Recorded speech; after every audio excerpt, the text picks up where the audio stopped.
예, 영상을 시청 및 청취해주시는 모든 분들 안녕하십니까? 예, 오늘은 몇 권의 책들을 읽으면서 해본 생각과 또 이제 제가 뭐 생각들을 해볼 거 아니에요, 그죠? 그리고 또 어떤 느낌이랄까요? 이런 것들을 좀 나눠보고자 합니다. 예. 그나저나 거의 한 달 정도 제가 영상을 올리지를 못했습니다. 예, 여러 가지 일들이 있었는데요. 그런 거는 이제 차후에 좀씩 이야기를 해보도록 하겠습니다. 예,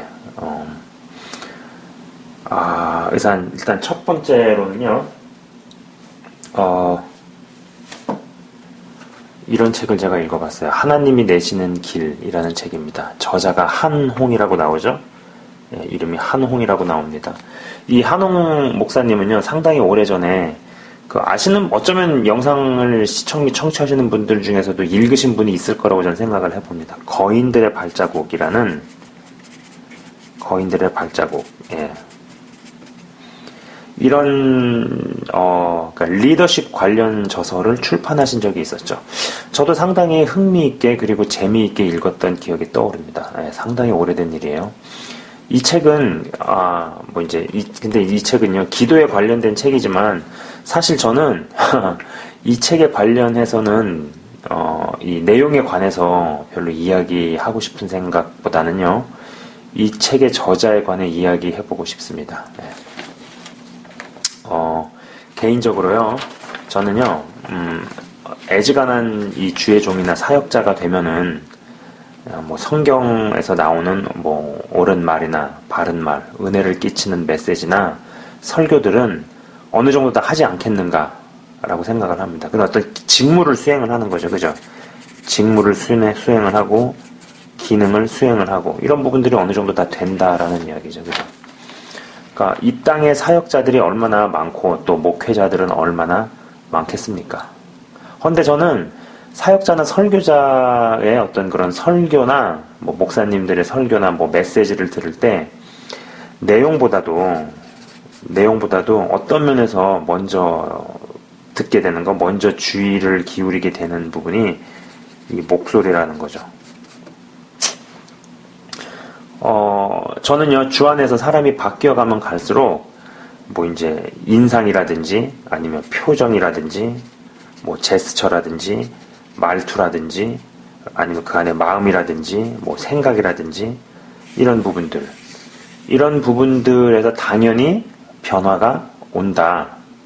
당연히 변화가 와야만 한다. 올 수밖에 없다고 생각을 합니다. 물론 조금 다르게 생각하시는 분들도 계실 수 있어요. 인상은 너무 좋은데, 사기꾼인 경우도 있고, 말투는 거슬리지만, 심성이 착한 경우도 있겠죠. 그러나, 정말로 성령님께 점점 더 사로잡혀 가면 갈수록, 사람의 깊디 깊은 속 내면에 있는 것들이 예수님의 어떤 특징들을 부분적으로 드러내는 구조로 바뀌어간다고 봅니다. 그죠? 이런 것들이 변해간다라는 얘기죠. 그죠? 잡혀가고, 성령님께 잡혀가고, 하나님의 성품, 예수님의 어떤 성품, 성경적인 원리들이 부분적으로 이런 것들을 통해서 나오게 된다라는 거죠. 그리고 그 부분적으로 나오는 것이 조금씩 더 늘어나겠죠. 그죠? 그런 이후에 어떤 전달하는 내용이라는 거는 그 이후의 이야기 아니겠느냐라는 겁니다. 어떤 의미에서는요, 이 말 속의 내용보다는 사람의 목소리가 먼저 선행되는 개념이죠. 목소리만으로도 많은 것을 감지할 수 있다는 것입니다. 저도 자주 다른 사역자분들이나 목회자분들의 설교를 듣곤 합니다. 네. 들으면서 은혜를 받기도 하고 여러 생각들도 하는데, 설교의 내용도 내용이지만 목소리를 딱 들었을 때 이 사람은 어떠하겠구나 라고 느끼면서 비교적 긍정적인 인상을 받게 되는 사람들이 몇 분 계세요. 네, 몇 분 계신데, 그 중에 이 한홍 목사님도 한 분이라고 생각을 합니다. 여러분도 아시겠지만은 이 사람의 말은 여러 가지를 나타냅니다. 그죠? 대저 그 사람의 말이 그러하면 그 위인도 그러한지라는 뭐 잠언 말씀도 있잖아요. 내면 세계에서 쌓이고 쌓였던 것이 그 사람의 언어를 통해 의식적이든 혹은 무의식적으로든 튀어나오게 되어 있죠. 말의 내용에 대해서 진리를 말하면서도 거짓을 가리고 감추는 게 가능할지는 모르겠지만, 목소리나 무의식 중에 나오는 태도, 반응, 생각, 마음 등등까지 가리고 감출 수는 없죠. 그죠? 그러한 부분들까지도 확실하게 성령님의 지배를 받는 것, 예. 회개의 열매와 성령의 열매가 그런 부분까지도 들어가서 확실히 변화되어 가고 변모되어 가면서 동시에 확실한 다스림을 받는다는 이런 부분들이 선행되어지고 난 뒤에 메시지나 말도 바르고 은혜롭게 나간다면 더할 나위가 없다고 생각을 합니다. 그죠? 그러니까 이러한 맥락에서 저 책을 쓰신 한옥 목사님이 그래도 바르게 가는 나름 대형화된 교회의 목사님들 중에서 괜찮은 분이 아닌가라는 생각을 해봅니다. 예. 사실 내용 자체에서는 막 놀랍고 우와 이게 뭐 이런 부분보다도요, 그 저자에 대한 저의 어떤 견해랄까요? 제가 해본 생각이랄까요? 이런 것들을 좀 이야기를 해봅니다. 제가 이런 어떤 목소리를 이야기한 이유는요, 그러니까는 더 정확히 얘기하면 어떤 사람의 더 깊은 부분, 말로 나오는 어떤 그런 내용이나 그런 메시지나 이런 부분보다도 어떻게 보면 좀 더 선행되는 이런 부분을 제가 이렇게 이야기한 이유는 두 번째로 소개드릴 책 때문입니다. 예. 자아의 파쇄와 영의 해방이라는 워치만 리가 쓴 책이죠. 그죠? 제가 영적 성장과 성숙 시리즈를 하면서 여러 가지들에 대한 이야기를 했었어요. 그죠? 꽤 긴 시리즈였습니다. 그죠? 했는데 그 중에서 이제 한 영상에서 이런 이야기를 했던 적이 있어요. 자, 이렇게 영과 혼과 육이 있어요. 그리고 여기에서는 어떤 상처로 표현될 수 있는 어떤 이런 부분들이 있습니다. 자, 이게 1번이고요. 하나님의 말씀이 내면에 자리 잡고 있는 어떤 아픈 기억이라든지 혹은 잘못된 생각들 혹은 상처나 환경적으로, 상황적으로, 문화적으로 잘못 형성된 어떤 그런 뭐 사고방식이나 이런 것들이 있을 수 있잖아요. 그죠? 이런 것들이 진을 이룰 때 여기를 뚫고 나가지 못하는 거예요. 육안으로 혹은 말씀을 듣거나 읽을 때 이런 것들이 여기를 뚫고 영에 도달을 해야 되는데 도달하지 못하고 튕겨져 나가는 이런 이야기들을 했었습니다. 그죠? 그러나 이런 케이스만 있는 게 아니고 이번 같은 경우는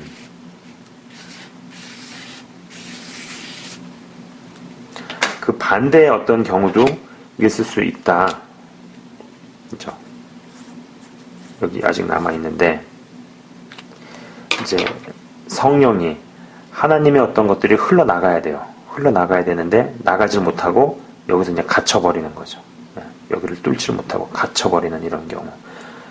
1번과는 반대로 하나님의 영이 마음과 생각과 의지에 보이지 않는 영역들을 온전히 변화시키면서 장악하면서, 그죠? 장악하면서 지배하면서 또 혹은 여기를 관통해서 육체를 통해 흘러나와야 된다라는 거죠. 그죠?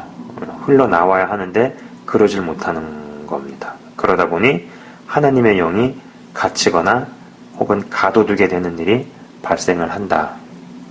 이런 이야기를 했었어요. 1번과 2번. 보통 1번을 많이 경험을 하거나 겪는 경우는 초신자일 가능성이 대단히 높죠. 그죠?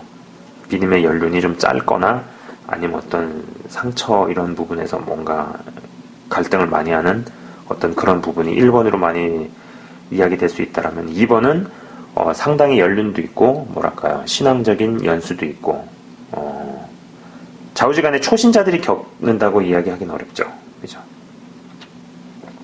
아무튼 제가 이제 1번과 2번에 대한 이야기를 그 영적 성장과 성숙 시리즈에서 좀 더 자세히 이야기를 했는데, 사실 1번의 경우는 아까도 말씀드렸어요. 그죠? 이 부분에 대해서, 2번의 경우는 어느 정도 신앙을 가지고 살았고, 뭐, 알 만큼 알고, 나름 믿음이 있다는 분들도 다 공감을 하고 또 고민하는 부분들입니다. 이 부분에 대해서 무언가 해결이 안 되면 실컷 주의 일을 하고도 또 주의 일을 해왔다고 하면서도 결국 자기 자신을 위해서 주의 일을 진짜 주의 일을 어떤 구석으로 몰아넣게 되거나 아니면 주의 일을 해왔다고 하지만 오랜 시간 동안 주의 길을 막고 주의 일을 회방만 한 꼴로 전락할 수도 있다라는 것입니다. 그렇죠? 자, 여러분 따라오고 계시죠?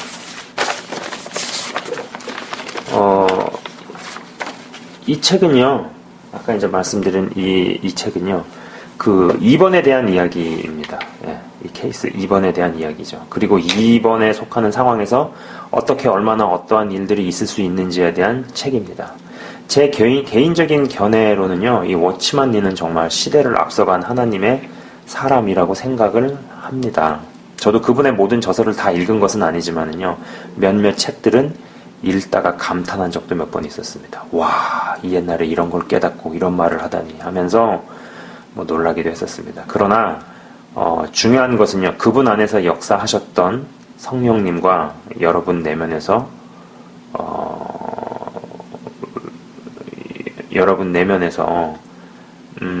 외부로 더욱 힘차게 뻗어나가시길 원하시는 성령님은 동일하신 분이라는 것이죠. 그리고 제가 예전에 워치만 리를 대단히 높이고 어떤 면에서는 숭배하는 것은 아닌가 싶은 생각까지 들 정도로 굉장하게 생각하시는 분을 본 적이 있었어요. 그러나 우리는 예수님 한 분만을 높일 뿐이죠. 그 워치만이라는 사람이 대단한 깨달음을 받은 것은 인정을 하지만 일개 인간이라는 것입니다. 그것은 그분이나 뭐 저나 방송을 시청 및 청취하시는 모든 분들이 다 똑같습니다. 뭐 제가 어떤 특정인을 뭉개고 깔아내리기 위한 의도로 이러한 이야기를 하는 게 아닌 것을 영상을 시청 및 청취하시는 수준 높으신 독자분들께서는 다 이해하시리라고 봅니다. 저도 이제 워치만 이 책들 중에 몇 개를 다른 영상에서 오래전에 추천하기도 했었어요. 이 책은 여러분께도 한번 추천을 하고 싶네요. 읽어볼 만한 책이라고 생각을 합니다. 자, 제가 세 번째로 읽고 나서 내용 및 어떤 저의 생각을 나누고 싶은 책은요, 바로 천국의 권세라는 책입니다. 저자가 강요한이라고 나오네요. 그죠? 이분은 한때 잘 나가는 치과 의사이자 원장님이었다고 합니다. 원장님이었는데 우즈베키스탄 선교사로 나가셨죠. 지금은 우즈벡에 상주하는 선교사는 아니어도 사역의 내용이 조금 바뀌었긴 했지만 여전히 선교사로서 활발하게 사역을 하시는 분입니다. 강요한 선교사님이죠. 이 책 처음 대목에요, 첫 페이지에 초반부에 그런 얘기가 나와요. 인생 80년을 맞바꿔 영원을 사겠느냐. 우리가 육신이 한 80년 살잖아요. 그죠? 뭐 여기서 뭐 플러스 마이너스 몇 살 있지만은 그냥 80년이라고 칠 수 있죠. 이 80년을 맞바꿔 가지고 영원을 사겠느냐, 아니면 이 땅에서 80년을 그러니까 그런 거죠. 80년을 투자해가지고 영혼을 사느냐, 아니면 영혼은 그냥 별로 생각 안 하고 80년에다가 모든 걸 다 투자하겠느냐. 너는 1번을 고르겠느냐, 2번을 고르겠느냐. 이런 질문을 던집니다. 80년이라는 시간을 가지고 영혼에다가 투자를 할 것이냐, 아니면 영혼에다 투자 않고 그냥 80년에다가 투자하고 끝내겠느냐. 당신은 1번을 선택하시겠습니까? 2번을 선택하시겠습니까? 이런 질문을 던진다라는 것이죠. 저는 이 책을 읽으면서 소유를 팔아서 보화가 묻힌 밭을 사는 성경 내용이 떠올랐습니다. 그게 이제 마태복음 마태복음 13장 44절에서 46절 말씀인데요.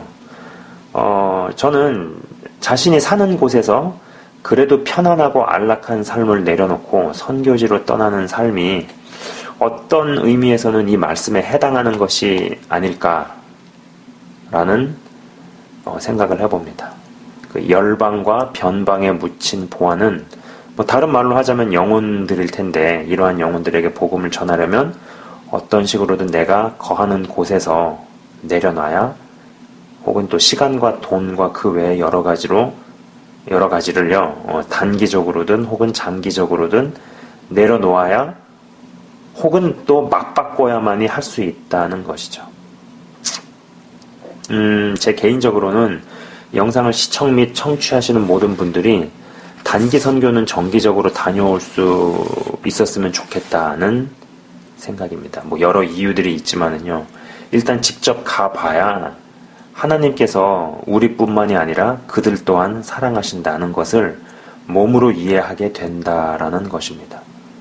그 외에도 성경적으로 단기 선교를 하는 교회나 단체를 통해서 정기적으로 다녀올 수 있으면 여러 유익들이 있다는 것입니다. 일단 다른 나라들에서 사람들이 어떻게 하고 다니고 어떻게 사는지를 보고 접하는 것 자체가 큰 공부이자 교육이고요. 사람을 굉장히 업그레이드 시키는 활동입니다.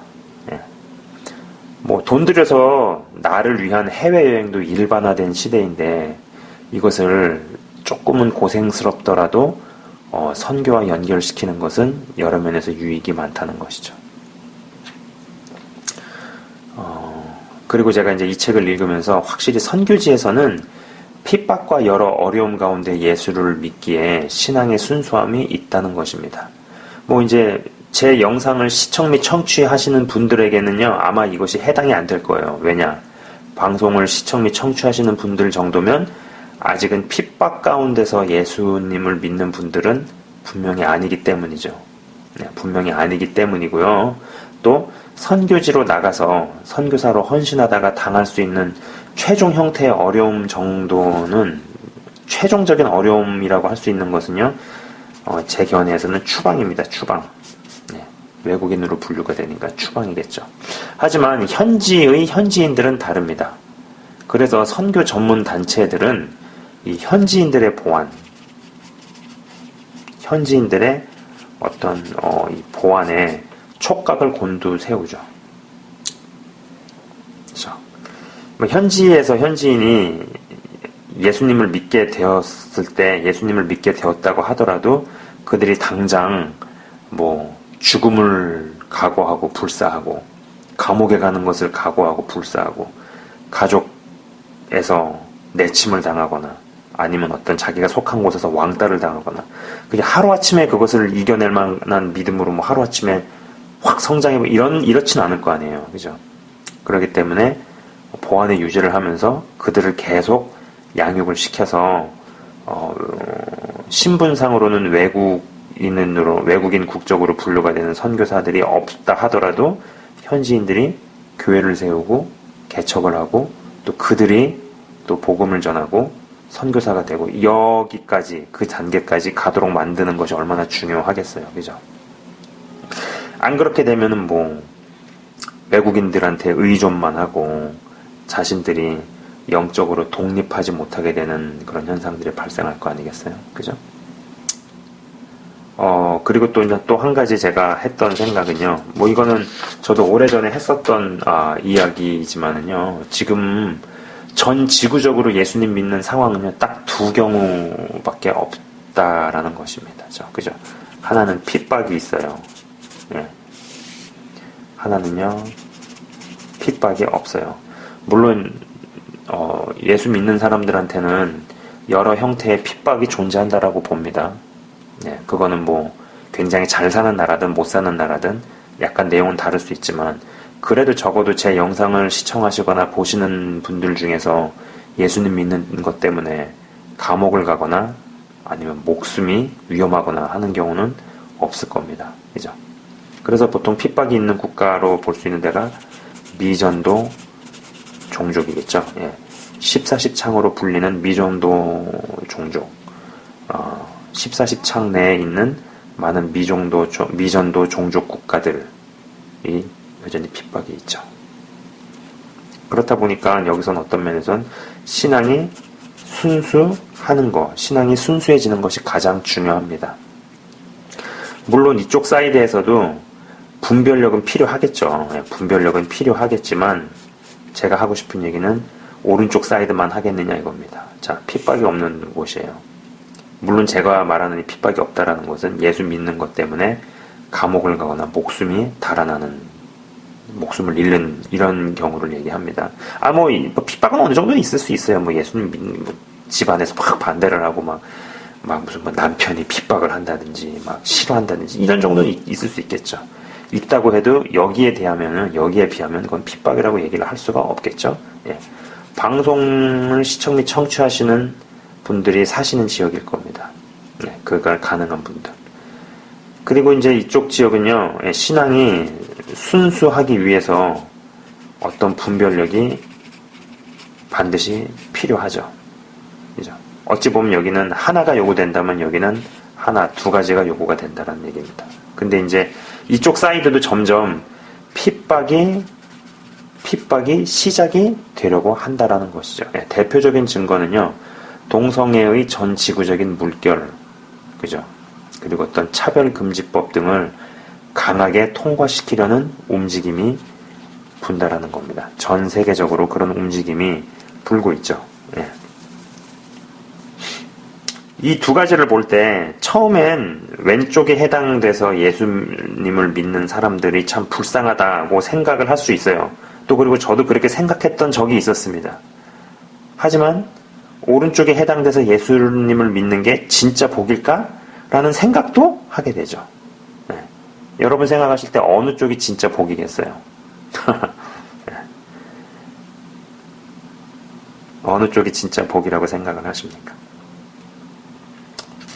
예수님이 진짜 계시고 천국이 진짜 있고요. 네, 지옥도 진짜 있고요. 우리가 영원히 산다라는 것이 진짜이고, 네, 이런 것들을 다 감안을 했을 때 여기서 신앙이 좋은 게 글쎄요. 네.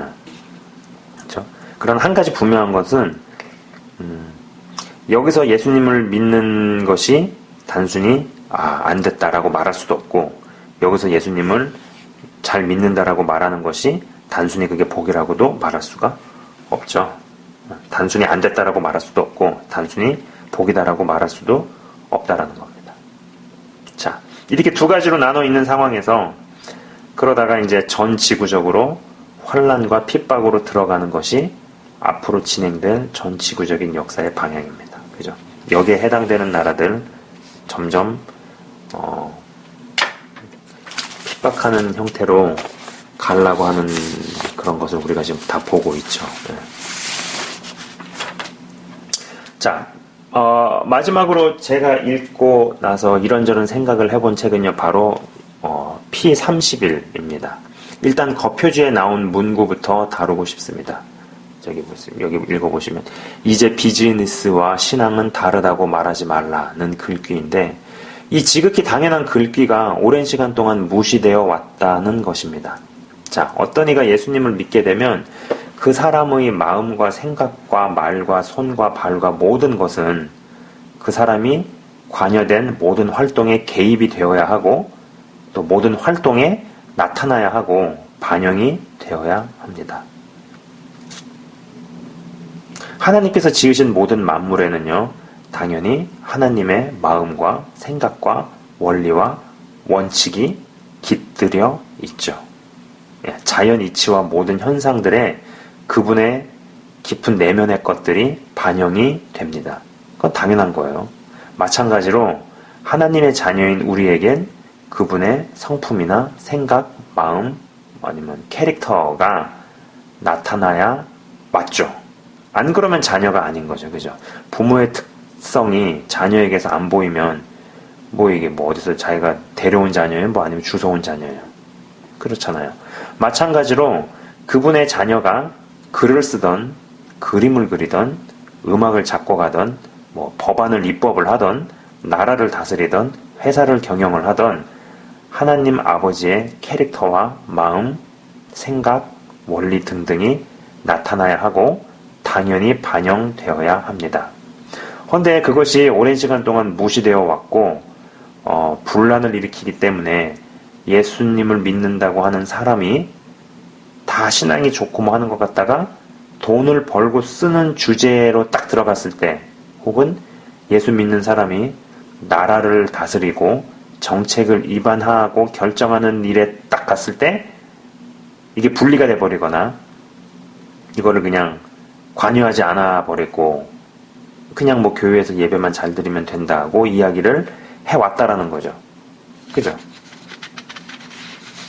어떤 특정 주제에 대해서는 예수 믿는 사람은 관여하면 안 된다. 그냥 입 다물고 가만히 있고 그냥 교회 가서 예배 잘 드리면 된다. 라고 말해 왔습니다.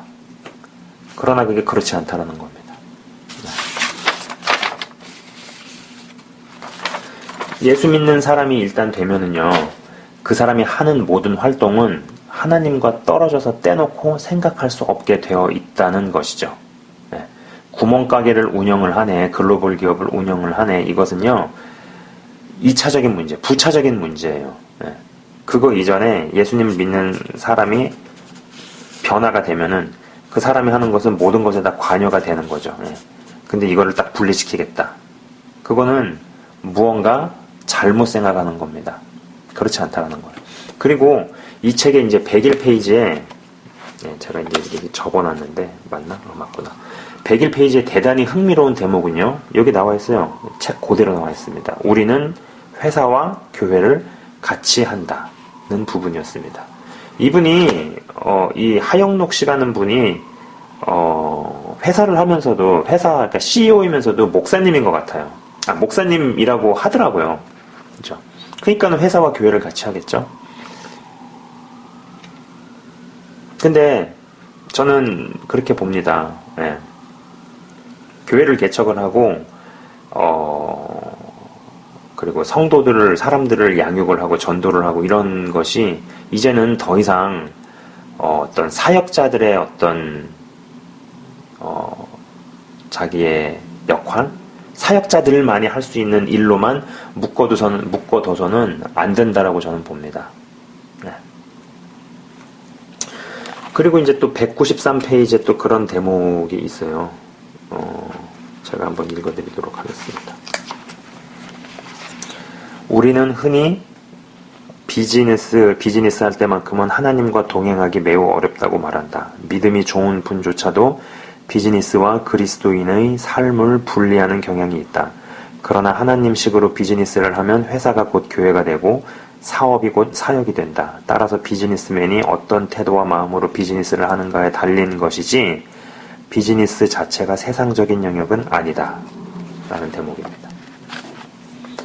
이 책의 저자인 하영록 씨는 미국 내에서도 성공한 회사를 운영하면서도 동시에 교회를 하시는 분입니다. 헌데 이제는 이러한 분들의 어떤 등장을 봅니다. 그 동성애의 폐해를 수년간의 어떤 환자들 진료를 통해서 알리고 전하시는 여만섭 원장님이라는 분이 계시잖아요. 그죠? 뭐 아시는 분은 아실 겁니다. 근데 이분이 의사이면서도 동시에 목사님이죠. 그죠? 제가 이걸 보면서 좀 흥미롭게 생각을 했었어요. 또 어떤 분은 변호사이면서도 동시에 목사님이더라는 겁니다. 이제 이런 분들은요, 병원 같은 교회 같은 병원을 운영하실 거예요. 이게 뭐 이제 변호사 사무실인지 교회인지 잘 모르겠는, 사실 이게 성경적이라는 것이 저의 견해입니다. 예. 상당한 시간 동안 교회라는 개념을 모이게 힘쓰는 것만으로 가르쳐 왔는데, 모이기만 힘쓰다 보니 어떤 흩어지는 데는 너무 취약하거나 아예 없는 쪽으로 진행이 되어 왔죠. 이쪽 부분만 너무 갔다 이거죠. 그래서 이쪽 부분이 너무 약했다라는 겁니다. 허나 이제는 눈을 뜨고 달리 봐야 한다라는 것이죠. 이런 분들의 등장은 교회를 세속 현장과 분리시키려고만 해왔던 오랜 시간의 어떤 트렌드에서, 오랜 시간의 어떤 방향성에서 점차 통합으로 이동하고 있으며 그것이 성경적임을 반증하는 게 아니겠느냐라는 것입니다. 실제로 학원을 하시면서 신학을 공부하시는 어떤 분에게도요, 제가 지금 교회에서는 지금 몸담고 있는 교회에서는 말씀을 사람들 앞에서 전하는 훈련한다라는 생각만 하시고 그 예정된 기간이 끝나거든 지금 원장님으로 계신 그곳에서 교회 개척을 하시라고 아예 학원 교회를 시작하시라고 말씀을 드린 적이 있습니다. 네.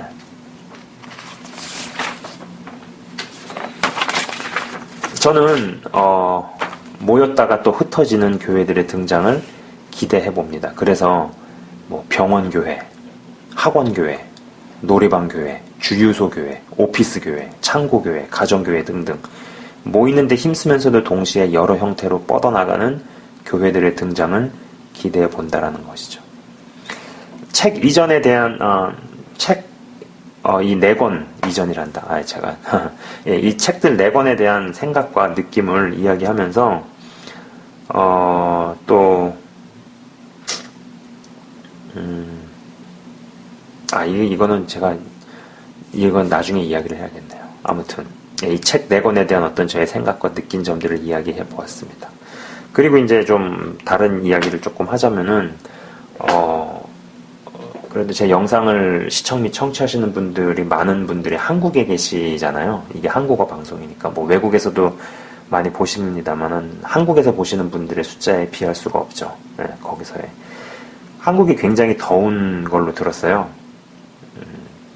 좀 기록적으로 더운 날씨인 것 같더라는 거죠. 더운 날씨에 더위 드시지 마시고 건강하게 잘 지내셨으면 좋겠습니다. 그리고 이제 제가 한국에서 이제 모임을 이제 추진을 하려고 하는데 서울에서도 한번 모임을 갖고 그 다음에 창원에서 또 광주에서 분당에서 이렇게 모임을 가질 예정입니다. 근데 이번에는 비공개와 공개를 섞어서 하려고 합니다. 9월 말에서 이제 10월 초 그 기간에 이제 제가 정해서 하려고 하거든요. 조만간 공지를 올리도록 하겠습니다. 예. 신청을 받는 비공개 모임에서도 또 신청을 해주시고 그리고 또 이제 공개적으로 보는 데서도 영상을 시청 및 청취하시는 분들을 직접 만나서 같이 찬양하고 또 같이 기도하고 또 제가 준비한 메시지를 나누고 이번엔 좀 메시지를 좀 길게 많이 준비를 해서 상황에 맞게 여러분에게 드리고 이런 시간을 좀 가지려고 해요. 그러고 나서 또 다른 시간에는 나누고 대화를 하고 듣고 또 말씀을 드리고 이런 시간도 또 가지려고 생각을 하고 있습니다. 네. 조만간 이제 모임에 대한 공지를 올리도록 하겠습니다. 예.